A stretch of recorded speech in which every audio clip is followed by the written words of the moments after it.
anu Mbak Mbak Titin. Mbak Titin. Nggih. Pripun Mas Andro? Apa yang bisa saya bantu? Lanjut, badhe nedhi tulung napa nedhi pendapat, nedhi gambaran. Gambaran soal apa? Kan ini di konten ini kan banyak yang pada nyari keluarganya yang di konten ada yang berapa? Ada apa? Ada banyak keluarganya yang mencari anak yang hilang. Nah, anak yang hilang kontak, maksudnya hilang kontak dengan yang bersangkutan. Iya, jadi namanya siapa? Ya, nanti saya WA semuanya. Sekarang saya cuma mau tujuannya adalah menanyakan kalau posisinya mereka ada yang di Thailand, katanya kan dapat surat pos dari di penjara Thailand. Nah, ada yang ke situ, terus ada yang juga kena kasus karena data ganda, udah sebulan terakhir gak ngabari. Tapi kalau memang ada teman-teman yang memang menghilangkan jejak dari keluarganya karena dimintain uang terus, kan ada juga toh. Kan kita pastinya kan menyaring. Cuman ketemu saya sama yang memang diceritakan dari keluarganya kena kasus data ganda, kemudian di penjara, sehingga kan memang pastinya nggak bisa dihubungi.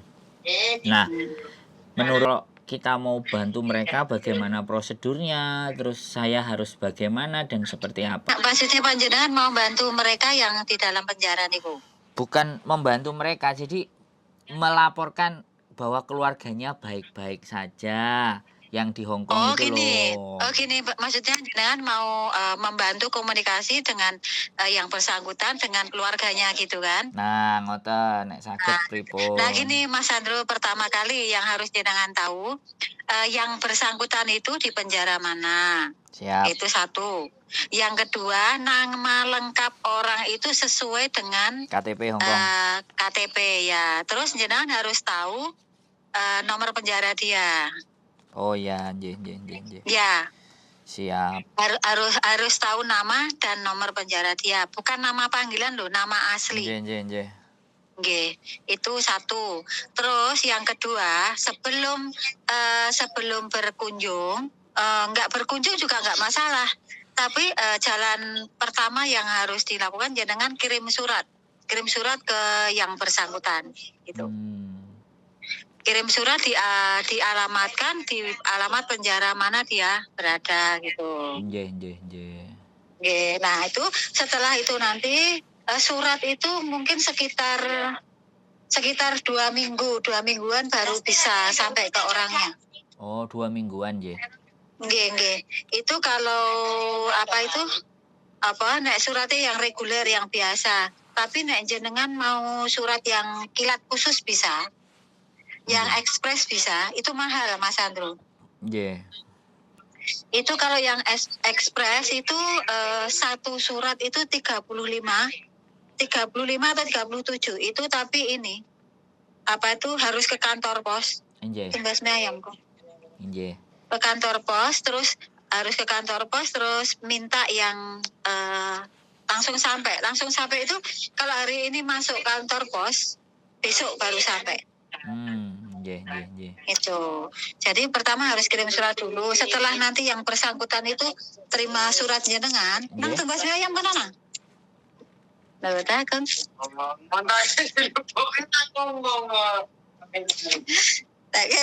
kena apa-apa. Sekedap Mas Andre. Uangnya tak paringnya Mbah Kakung nggih. Nggih, di Indonesia bisa dipahami. Uangnya cukup ora we? Sama cucunya. Terus nggih. Maaf. Mas Andro lah, setelah kirim surat niku tunggu. Suratnya kan 1-2 minggu baru sampai kalau yang reguler. Nggih. Nah, terus kalau yang ini cepat lah. Terus setelah itu jenengan harus menunggu balasan dari dia. Nggih. Nah, di suratnya itu jenengan tulis saja, misalkan salam kenal, bagaimana saya Mas Andro, terus jenengan saya dapat nama dan nomor jenengan dari keluarga jenengan. Terus saya dimintai bantuan sama keluarga jenengan untuk mencarikan informasi keadaan jenengan gitu. Terus jenengan bilangkan keluarga kepengen tahu keadaan dia bagaimana. Setelah itu jenengan menawarkan diri, Mas Andro, seperti nanti kalau mau berhubungan dengan keluarga saya bisa bantu,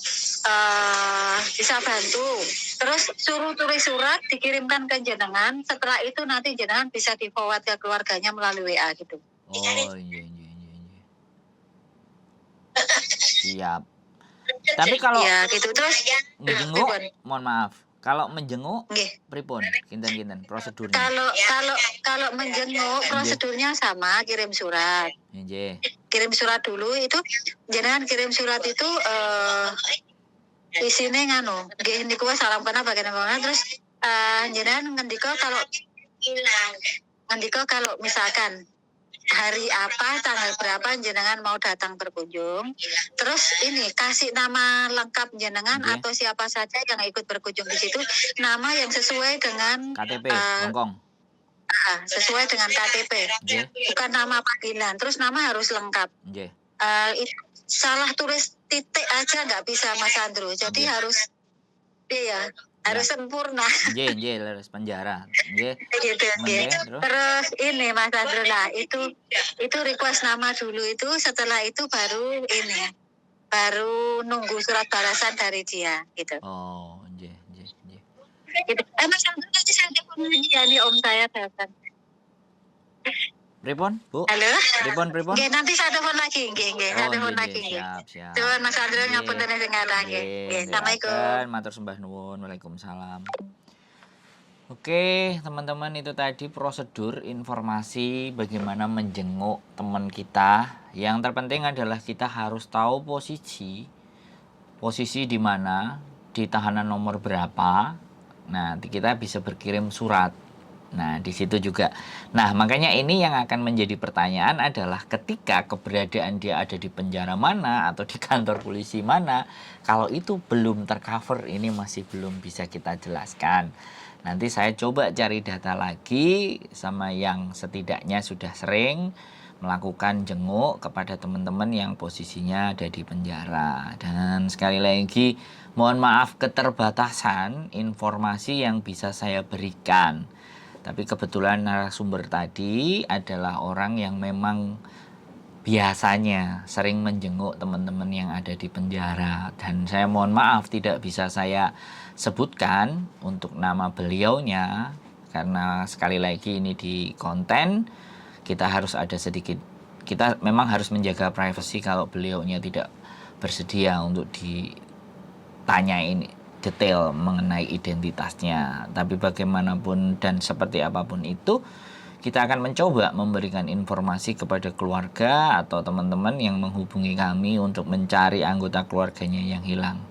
Dan tidak semuanya mereka dinyatakan hilang. Kalau hilang karena memang kasus, itu pasti ada jalannya. Tapi kalau hilang karena bentuk kesengajaan si mbaknya yang di Hongkong nggak mau dihubungi oleh keluarga yang di Indonesia, saya sekali lagi mohon maaf, itu privacy dan saya tidak bisa membantu. Jadi sekali lagi, walaupun kita membantu orang itu juga harus melihat kondisi dan keadaannya. Kan sekali lagi kita tidak bisa menginterogasi atau kita mau mencari sedetailnya. Kita hanya coba membantu semampu dan sebisa kita.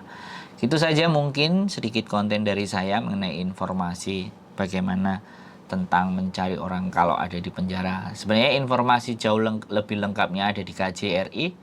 Kan ya bagaimanapun warga negara Indonesia yang tersangkut kasus kriminal, pasti semua data ada di KJRI. Saya rasa sih seperti itu. Saya tidak ada akses, tidak ada yang bisa saya hubungi. Kalau ataupun saya hubungi, kalau mereka bertanya, Anda siapa? Itu saya nggak bisa jawab. Dan supaya saya tidak ditanya tentang Anda sebagai siapa, lebih baik saya tidak bertanya. Itu saja teman-teman.